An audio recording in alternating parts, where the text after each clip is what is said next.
The Science of Getting Rich by Wallace D. Wattles.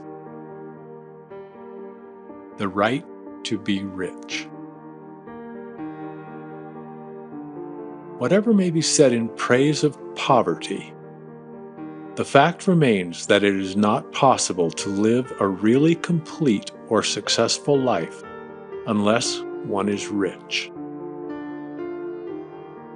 No man can rise to his greatest possible height in talent or soul development unless he has plenty of money. For to unfold the soul and to develop talent, he must have many things to use. And he cannot have these things unless he has money to buy them with. A man develops in mind, soul, and body by making use of things. And society is so organized that man must have money in order to become the possessor of things. Therefore, the basis of all advancement for man must be the science of getting rich. The object of all life is development, and everything that lives has an inalienable right to all the development it is capable of obtaining.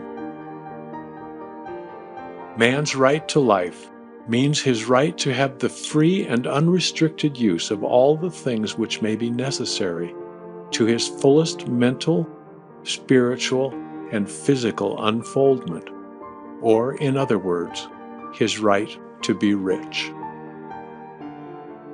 In this book, I shall not speak of riches in a figurative way.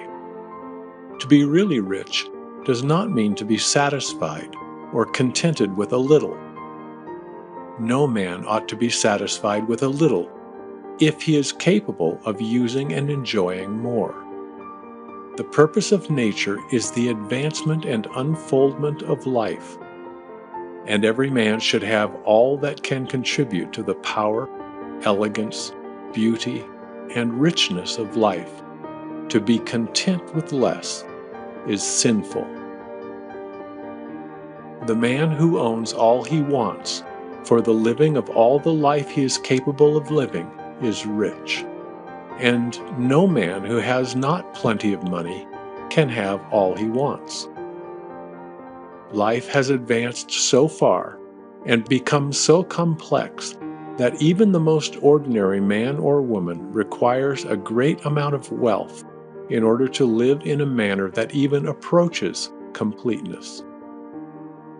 Every person naturally wants to become all that they are capable of becoming. This desire to realize innate possibilities is inherent in human nature. We cannot help wanting to be all that we can be. Success in life is becoming what you want to be. You can become what you want to be only by making use of things, and you can have the free use of things only as you become rich enough to buy them. To understand the science of getting rich is therefore the most essential of all knowledge. There is nothing wrong in wanting to get rich. The desire for riches is really the desire for a richer, fuller, and more abundant life, and that desire is praiseworthy. The man who does not desire to live more abundantly is abnormal, and so the man who does not have desire to have money enough to buy all he wants is abnormal. There are three motives for which we live. We live for the body, we live for the mind, we live for the soul. No one of these is better or holier than the other. All are alike desirable. And no one of the three, body, mind, or soul, can live fully if either of the others is cut short of full life and expression. It is not right or noble to live only for the soul and deny mind or body, and it is wrong to live for the intellect and deny body or soul.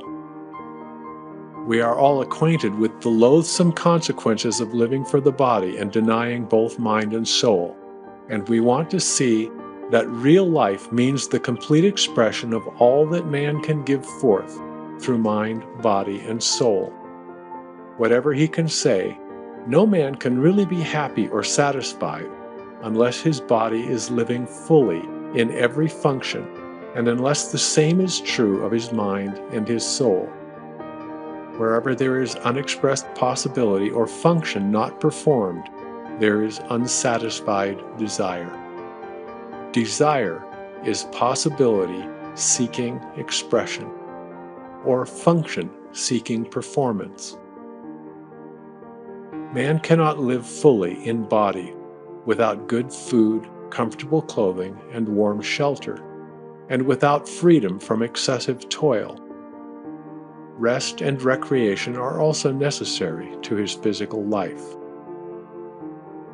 He cannot live fully in mind without books and time to study them, without opportunity for travel and observation, or without intellectual companionship. To live fully in mind, he must have intellectual recreations and must surround himself with all the objects of art and beauty he is capable of using and appreciating. To live fully in soul, man must have love, and love is denied expression by poverty. A man's highest happiness is found in the bestowal of benefits on those he loves. Love finds its most natural and spontaneous expression in giving. The man who has nothing to give cannot fill his place as a husband or father, as a citizen, or as a man. It is in the use of material things that man finds full life for his body, develops his mind, and unfolds his soul. It is therefore of supreme importance to him that he should be rich. It is perfectly right that you should desire to be rich. If you are a normal man or woman, you cannot help doing so. It is perfectly right that you should give your best attention to the science of getting rich, for it is the noblest and most necessary of all studies. If you neglect this study, you are derelict in your duty to yourself, to God and humanity, for you can render to God and humanity no greater service than to make the most of yourself.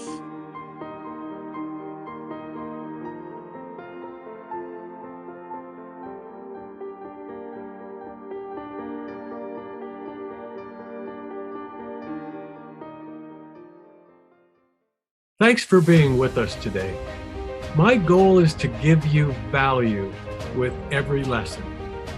If you would like us to notify you every time a new lesson is ready, click subscribe below, then turn on notification. I look forward to seeing you again soon. Thanks.